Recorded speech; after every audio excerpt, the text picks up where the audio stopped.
Why be somebody else when I can be me?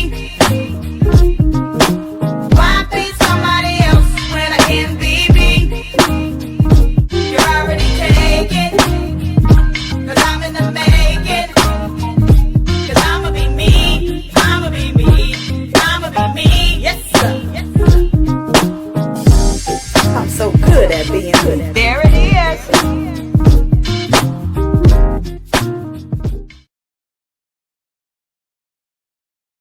Now, if you didn't bop to that, I think it's a you problem, not a me problem. I absolutely love that song. And I'm saying that because it's me. I'm saying it because it's real life a bop. It be getting it's an encouraging song. It's an anthem. And yes, you can get it on all streaming platforms. Plug.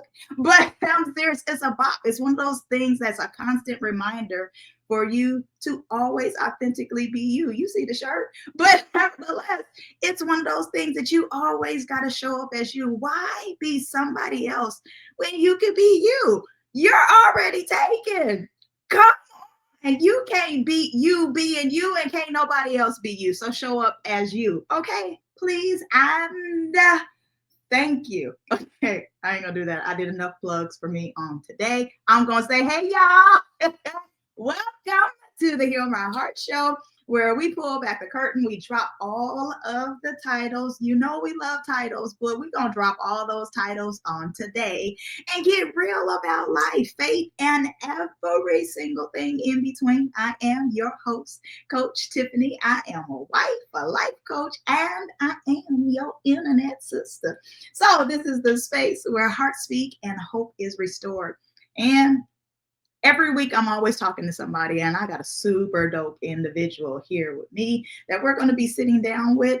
And we're about to hear her story. Okay, we're going to hear what she got going on. But we want you to know, and I want to make sure that you hear it from my lips to your ears, that you are seen, you are loved, and you are never, ever alone. So grab your drink. You might need to get some tissues. I got mine right here. I keep it close. So grab your journal, though. I will say that because you never know what an individual is going to be dropping, and it's going to be something that's going to bless your spirit. Yes, you can go back and tune in at a later time, but it's always great to have notes and have something around. I keep a journal. I keep something to write with. Here it goes right here. And don't be going putting the screen on pause so you can see what the notes was on the back. Okay. Nevertheless, I'm super excited because it's about to get good. So let's jump in. My VIP today, the essence of her work is to facilitate self-growth, okay, by helping you, yes, you, identify the core challenges and setbacks in your life. Yeah, she's going to help you get your life today so that you can overcome them with confidence. And if I tell you too much about her, you ain't going to get anything from her because I'll be telling you her whole bio. So with that being said, I am going to bring to your eyes, to the forefront, Coach Coleman. Hey, y'all.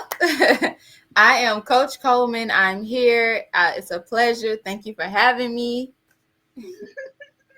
Excited to see you. Thank you so much. Thank you so much. I really appreciate you, but I'm so nosy and I stay. I always got questions. You ready to answer one? Answer away. Answers are coming. What are you thankful for today? Or what are you thankful for, period? But no, I don't want to go today. I'm nosy. What's today? Okay. So today, literally every day, I'm thankful for waking up. That's my first thing every day, waking up. Why do I say that? It's because for those of you who don't know, I work in the mental health field. I'm a social worker. So I see people who are losing their minds daily, who are insane, going through substance abuse, homelessness. And they remind me to be grateful that I'm in my right mind. I woke up today. So that's always a plus. And then secondly, things like this, interacting with individuals, meeting new people, that blows my mind. Why? Because you never know where the conversation is going to go. You never know what you can get from that conversation. So this is everything. And I absolutely, like, I promise you, I kid you that. Y'all tell me, don't tell me I'm a lie, because if you tell me I'm a lie, I'm going to be mad at you, and then we're going to start fussing and fighting over here. That's what sisters do, right? Nevertheless, that ain't the point. Tell me her smile ain't gorgeous. I need to see that down there in the chats. Tell me her smile. It's gorgeous. Oh my God, it's Thank you. so amazing. Look at you, and you're gonna stay smiling the whole time. Don't be competing with my smile, okay? No, Thank your you. smile is everything too. No, ma'am. We're It was. matching each other. It's not my moment, it's yours, Toots. So just walk in it. Thank you. Will do. So I know you said that you deal with the mental health industry, and that's one of the things that you're grateful for. What made you get into mental health though?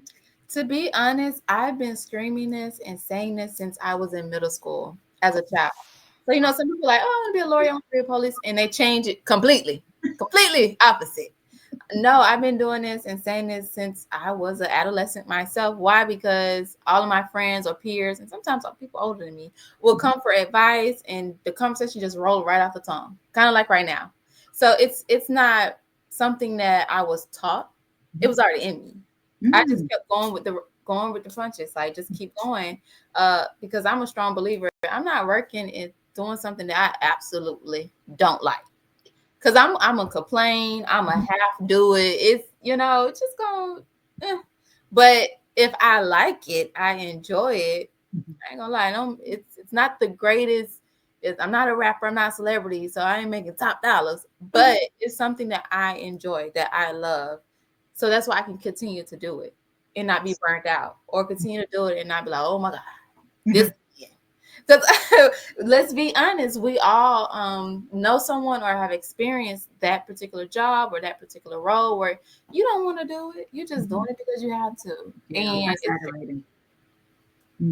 That's real draining. That gets real aggravating, real quick, fast, and in a hurry. Ain't nobody got time for that. Right. Now you got to add to it every day, all day. And that attitude don't even be you. It's just like you're just annoyed because you have to be in that particular place. Right. Then you gotta show up. Some people may show up and put their good old mask on and they're like, hi, hey. But you take several bathroom breaks. Some people might take a smoke break so they can just go ahead and reset.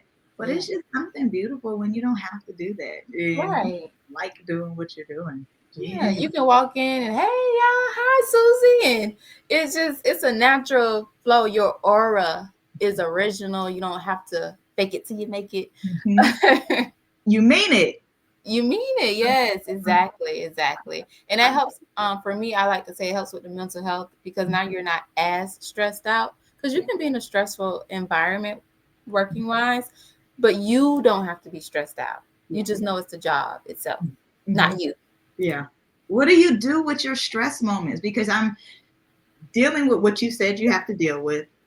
And you're having individuals that are having their episodes. Some of them don't know how to remove themselves from their particular moment. Because I definitely believe I'm going to have a moment. I have moments where, I'm going to get mad, I'm going to get sad, I'm going to get upset. I'll be straight up wanting to cuss you smooth out. Okay, thank you, Father, for continuing to work with me. But I'm just saying we have those moments, but there are other individuals that will allow their moment to have their whole day. So how do you deal with that? Hey, fam, real quick before we dive deeper into this conversation, if you're feeling what you're hearing, go ahead and tap that like button and subscribe. I mean, why keep all this encouragement to yourself?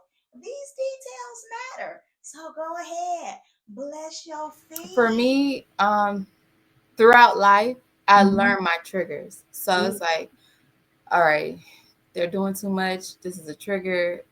I'm about to go 0 to 100. Let me walk away, or let me tell them, hey, can you stop this? Like I'm warning you, right? In that way, it kind of prevents it or slow it down so I know how to react. I can control my emotions a little bit better. And if I do go to 100 and I can't control my emotions, you had a warning. I know I tried. I'm human, know? And if you do get to that point, or myself, I do get to that point where I'm 100, I just try to calm myself down because I know I'd reached that peak. Like I've already witnessed, I realized, I already had these conversations in my head. I reached that moment of, okay, now I need to calm myself down because I didn't say what I had to say. Don't just stop. Because, you ever had a argument or witness an argument where that person just, like, you went over the top. Mm-hmm. You said too much. You already hurt the person's feelings. And you just kept going. You kept going. Yeah. And there's no, it seems like there's no coming back from it. Yep. Because sometimes you can say what you have to say, and you know, you can just like go your separate ways or talk it out. And then sometimes you can just say or do too much where it's like you just burnt the bridge. It's over. It does happen. And that's a tough thing to younger me. I promise you, there's a lot of repenting that I did to a lot of people, like sincerely, because there are certain things. For me, one thing I really did I learned is I didn't hear well, and that was something that I had to. I'm like, I mean, I hear perfectly fine, but I didn't hear you well. You would just say, "Hey, Tiffany, can I have a cup of coffee?" And I'm like, "What did you say about my mama?" Like, and Kim, two totally different things. But they're like, "I didn't say anything about your mom." Yes, you did. I heard what you said. I'm standing on, as they say, business because I know what I heard. I heard it come from your mouth. I was watching you when your lips was moving. See, now I got a little attitude because I remember it. But it wasn't that.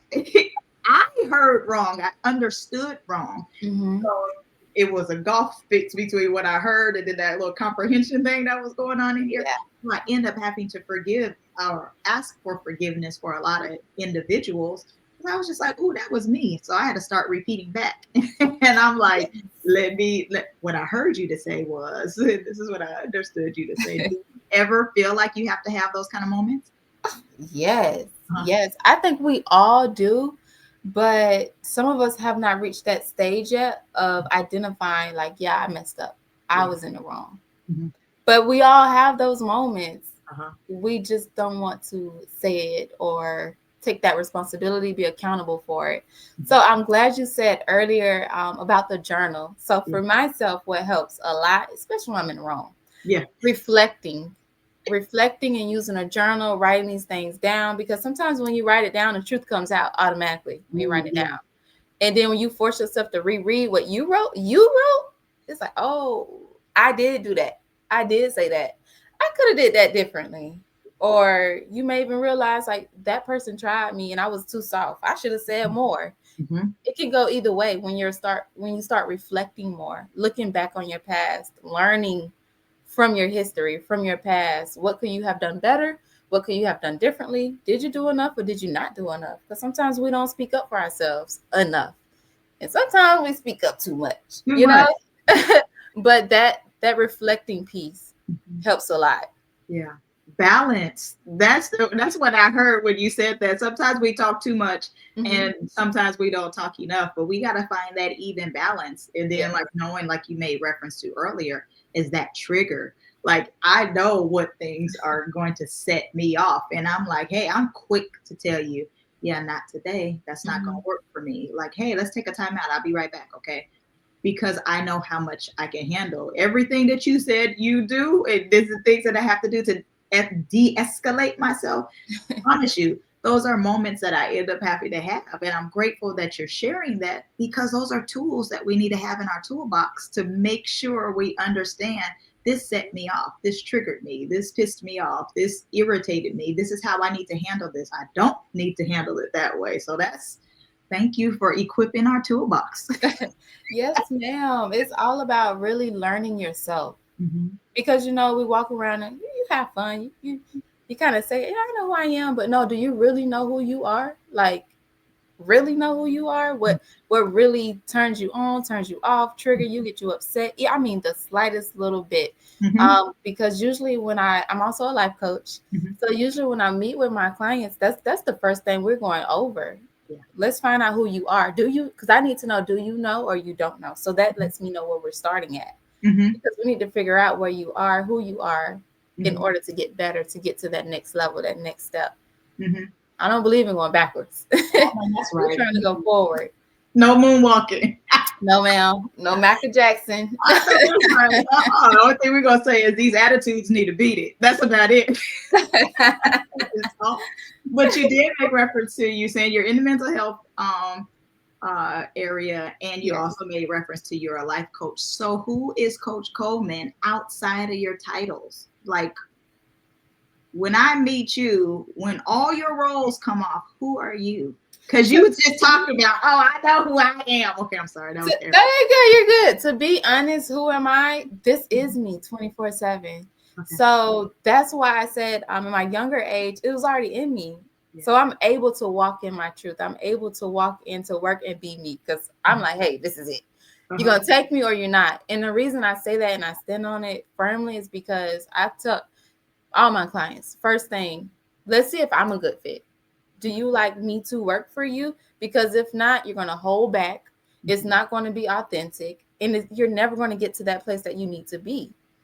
Some people love it because they can let their hair down. They can talk comfortable. And it's a normal conversation. I love to have it like a normal conversation. Versus we're coming in, I'm just, did you do this? Did you do that? Like a robot. And it's like awkward. I don't like that. So this is me. You get this 24/7. Girl, we about to sit down and we're gonna drink coffee. And you're gonna be like, so, did you do your homework today? You're really gonna be that way? No. No. We're gonna have it. I like to do a lot of scenarios, metaphors, so it's relatable. It's a normal conversation. And I usually talk this way in real life, regular life. I may curse a little more outside of a professional, but if you're cussing and that's what makes you comfortable, go at it. Like be yourself. That's the whole purpose of being yourself in any environment. I even have a novel about being your authentic self. So it's a guideline of saying everything that we're talking about, but it's in that novel and it gives you different steps throughout the novel to walk you throughout. Get that novel? Yes.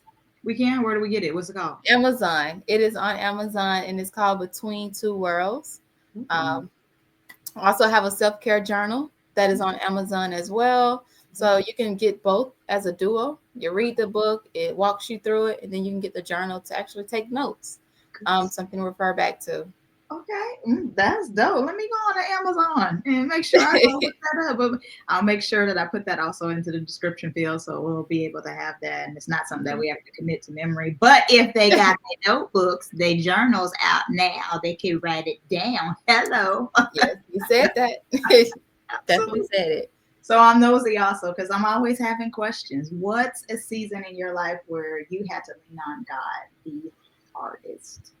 I want to say a season in my life would have been about 2-3 years ago of a real transition of as easy as you get it, as easy as you can lose it. Ooh, okay. Where I'm on top, I'm making it, I'm doing it, I'm me. I think I'm that girl, right? And then boom, everything is gone. It's like, oh, I got to figure this out. My back against the wall. And in my mind, it's the worst case scenario. But in reality, it wasn't the worst case scenario. Some people go through more stuff, right? But in my mind, I'm my worst critic. I'm the biggest person to say, you need to do better. This ain't right. And I try to push myself to do better. But sometimes I can be very hard on myself, right? And that's not good for the mental. That's not good for mental health purposes. So I had to counsel myself like, girl, get it together. It's not that bad. And revisit all the steps that I once placed in myself. I just had to start from the beginning. So I would say that was one of the toughest, the roughest situations that I had recently went through and had to like regroup myself, get it together. What did you learn during that particular season? That particular is to lose a lot and then start all over again. I get it. It for me, I thought it was, how could it be me, right? And the learning lesson was it happens to everyone. It's not just you. It's a life learning lesson. And the reason is because I'm still in my 30s. So it was just that transitional stage of you thought you were grown, but this is adulthood, right? So it was just stepping over into a different path, that transitional stage. Oh, that's dope. Then I'm grateful that you're learning something from there. Shoot, good night. Because there's a lot of people that will go through stuff and then have to go through it again and then got to go through it again because they just have not learned the lesson. They have not applied what they learned. Like people go to school. I'll tell the babies in a minute, Like, okay, you've been in school for how long now? You guys have been in school all your life. My oldest is 27 and the baby is 22. So I'm like, y'all been in school all your life. Some of the stuff that you guys have been in school with, you don't know how to apply it yet. Like, now I'm going to teach you some stuff. You know, I ain't going, I'm not leaving you out there, but some of this stuff is basic stuff, basic math y'all go through in life. You can't apply that to your life. So I'm grateful that you're saying you learned the lessons, because we'll go through stuff, but then we're like, yeah, I felt like I didn't learn anything. No, seriously. And that's why I'm really big on reflecting, because if I was not big on reflecting, I don't think when you fall down, I don't think you'll be able to look back and say, okay, I did this wrong, let me fix it. So you don't make that same mistake again, right? A mistake is when you unknowingly do something. But when you went through it, you fell down, you probably burnt your hand 5 times, and you continue to do it, that's not a mistake anymore. That's something you do. That's something you like. You're open to it. You're knowledgeable of it. You're willingly doing that. It's a choice now. You're doing that on purpose. You like the way it feels. You like a little right. So no, that was why that was the learning lesson of it, and also applying what you've learned or what you've read or heard other people. It hits differently when you actually go through it. So you're not speaking from others. You're speaking from your heart, your soul, your experience. And even if it's just a little glimpse of it, it just comes off a bit different. Yeah. And then for me, that's why I'm okay with speaking about anything open book, because speaking, you never know who else who probably went through it or going through it and like, dang, I don't think I can bounce back from this. Yes, you can. It's possible. And the way I looked at it at that time was celebrities go bankrupt. They lose everything all the time. But they are equipped with people surrounding them who tell them what to do to move forward. Sometimes the underdog doesn't have that information. They don't know. And let's look at our economy now. They end up homeless. You end up homeless, you ain't got a job, so guess what? You're depressed. Your mental health goes down. Now what? You probably go to substance. You probably go to drugs, alcohol. That bounce back becomes a little harder. Yeah. True statement. And that bounce back is tough. But I'm glad you bounced back. Yes, ma'am. I'm glad you tough. We are here. And that's why I was saying, like, it wasn't in my mind, it was horrible. I was at the bottom. But reality, it wasn't that bad. It wasn't that bad. And that's the reality of it. It's because it really doesn't be that bad. Our mind is a good old courtroom. And there is a lot of stuff that go back and forth in this mind. We be the judge, we be the jury, we everything, and all of these battles that happen in there. And it's like, sometimes you just got to get out of your head. Yes, it could be tough. Yes, it could be bad. Yeah, this is rough right here, but it's not the end. You still get the opportunity to feel it, and you get to come on to the other side. Girl, I like you. Yeah. Yes, ma'am. Ever heard of like the butterfly? Yes. What that represents and why people always want to get a tattoo or representation, because you go through things. It's like a breakthrough. You broke out of that cocoon and you became out beautiful. You flying around. You fly wherever you want to go. You're right. The world is your playground at that point. So anybody watching this, be that butterfly. Break out that cocoon and do what you have to do. Fly, go where you need to go. Sometimes relocating, just saying, it can open up new doors. Definitely. I am one that relocated. So when I tell you, that relocation is a whole ministry in itself. Yes. Sincerely. Like, I was born and raised in Seattle, Washington, and I moved and relocated to South Florida. I knew you'd like that. Yes, it was the best thing. So I was born and raised in Seattle. But I will say my testimony is I grew up in Florida. And the reason why I say I grew up there is because that's where I matured. So that is the grown version of me, the more mature version of me. And I was able to shift through some things, to cycle through. And I was like, all right, I've really grown up here. So yes, I might have been born and raised in Seattle, but I grew up in Florida. So I can relate. I can relate. I was born and raised here in Florida, but that transitional stage happened in California. Wow. West Coast. Hey. Away from friends, away from family. It was just me, right? So I can relate. Yeah. I can See, it's a thing. That relocation is it. I'm serious. It can be a real life. That relocation could be your cocoon into your butterfly season. So now yeah. we ain't forcing y'all to relocate, but we just saying. This is not discounted. Just saying, you might have been contemplating relocation. You might have been contemplating, like, is this something for me? Because sometimes it gets scary. Like, who do I have there with me? Who is going to be there to support me? Who is going to, like, I need somebody to bail me out. And sometimes that's the beautiful thing about the relocation, is because you're so fixated upon what somebody else is going to do for you instead of learning you, knowing how to pull you out, build you up. And you can find other individuals that are in that state, you could still be in the same state and just go to a different city. You know, like, relocation can still happen and just move in your area, but you never know until you release fear. And then sometimes if anybody doesn't want to physically relocate, just changing your environment, your friends, your circle, no judgment, right? None whatsoever. But let's say you hang around people who just smoke all day, just chilling all day. But in your mind, you're like, I want to be a CEO. I want my own business. I want a better car. You probably got to talk to people who are in that environment, who's thinking the same way, who has the same thoughts as you. So your conversations can be different, and that can open and expand your mind. Like the way the conversations drift off will be completely different. Completely. And if you think I'm lying, try it. Just try it. And but even that, you're absolutely right. Not only changing your circle, but even sometimes rearranging your house that you're in.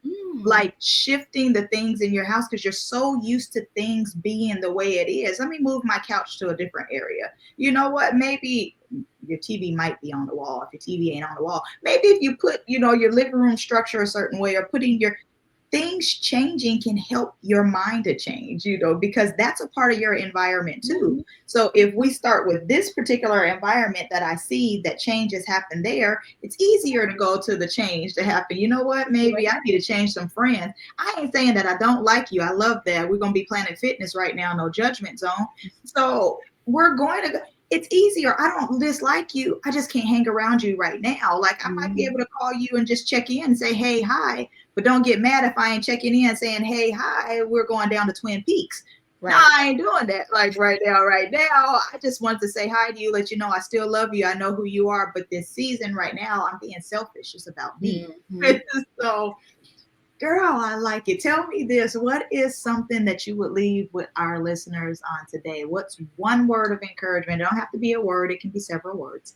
But what's one word of encouragement that you would leave with someone listening on today who could be in their valley experience, or they could just be shifting? What would you leave with them today? I would say don't be afraid. Walk in faith. Regardless, if it's work, if it's relationships, if it's something you're dealing with just within yourself, I would say don't be afraid, because fear can stop a lot of things. So don't be afraid. Walk with faith. Even if you're a little scared, just still walk with it. Just keep going. Before we go, I do want to invite everyone here. We do have virtual events free online once a month, every month. And then we do have a bonding over business brunch happening in Atlanta, Georgia in September. So reach out, feel free to join us, especially in person, because y'all, if you like this, you're going to like it in person. I know that's right. How do we reach out to you? How do we find you? You can find me on Her Movement, the number 63.org. That website has everything. You can even go to my IG, my Instagram from there. Do not be afraid. Inbox me. It's me. We can talk. We can connect. Ask questions. I love talking. Ask the questions. That's good. I like that. That's absolutely dope. Okay, so where do you? This is my last question to you. Ready? What is Oh, I want to ask you this. What would you say would be a guilty pleasure of yours, like right now? It'd be like a snack or even a TV show that nobody would guess about you. Nobody, So I would say Netflix and chill all day, but y'all can guess that.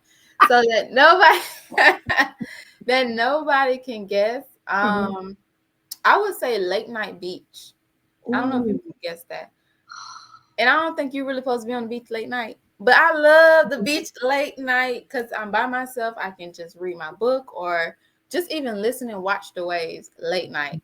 And most people who are smokers do that. I don't smoke at all. My lungs, I can't do it. But I love the scenery. Uh-huh. It's a beautiful thing. I kid you not. It's like for me, it was a different smell. I miss it. I'm not in South Florida anymore. Nevertheless, but I really miss that because it was just a different smell. It was a different atmosphere. The beach wasn't congested, like you said, may or Yes. may not have supposed to have been there. But then you could see the city lights because I ain't gonna tell you all my hideaways down there. We on the air, so I might go and invade them. So when I do come back down there, yeah, never mind. So, but you could see the city lights glistening from there, so it wasn't like it was completely dark. You know, you had, or either you could see the boats that was Yeah, out there, and it was, and it's just a peaceful place. it is. Oh my It God, it's is. amazing. I love it here in South Florida. When I was in California, it was like from the mountaintop view. It's just beautiful and peaceful anywhere you are. Y'all go find a beach. Don't Right. get cold. Don't get cold. We are not supposed to be encouraging this, but go do it. It's beautiful. It seriously is a beautiful place for me. I love the beach though, because it's just something about it. You just get a chance to release some stuff. And I would love to go down there and like just like you, I would get my little beach chair and I'm sitting there and I have my cup of whatever it was that I had. Don't get in my business. So like so it didn't matter what I had.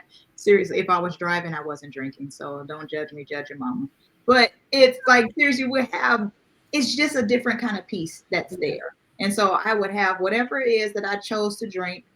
And I was like you, didn't have to have any kind of substance or anything like that, but it just felt great. It's a wonderful place for you just to let go of something. Mhm. Like that was a wonderful place for me to talk to the Lord at. Like seriously, I'm like, ain't nobody interrupting me. If he can't hear me no other place, he hear me here. Seriously. So you got, I think we dropped so many gems today, right now. Y'all take one of them, try them out. And I would say, if you have the time, come back and drop a comment. Let us know if you tried it. Did they work? How you like it? Give us some feedback. Girl, you better come on. You better walk in your girl. Girl, yes, ma'am. Yes. So, like I said, it's a whole vibe over here. Y'all, please tune back in, support us, Mhm. show the love. Show the love. Absolutely. Well, I told y'all she was gonna do some good blessing on today. Tonight, my guest, Coach Coleman. You are absolutely amazing. I really want to tell you thank you for being my VIP on today, and thank you so much and for allowing us to hear your heart sincerely. So, if you were encouraged, ladies and gentlemen. If you laughed, you might have even cried. You never know. I don't know how you feel unless you decide to put it into the comments. But however you felt, I hope you're encouraged. I hope you got some tools that you're able to put into your toolbox. Make sure that you go ahead and hit that like button and subscribe to the show and turn those notifications on because that's very, very important because I never want you to miss a moment of heart healing goodness. That is something that's going to definitely be imperative to your life. And I cannot forget, share. Sharing is caring, okay? So share this with your sister friend, your brother friend, your cousin. Share it with someone. I don't care if it's your mama or somebody that gets on your nerve that you feel that could be edified by whatever it was that you heard today. So until next time, remember your story matters. Your heart is heard. And you are loved. I'm Coach Tiffany, and I will see you right here on the Hear My Heart show. Love y'all. Tell the people bye. Bye.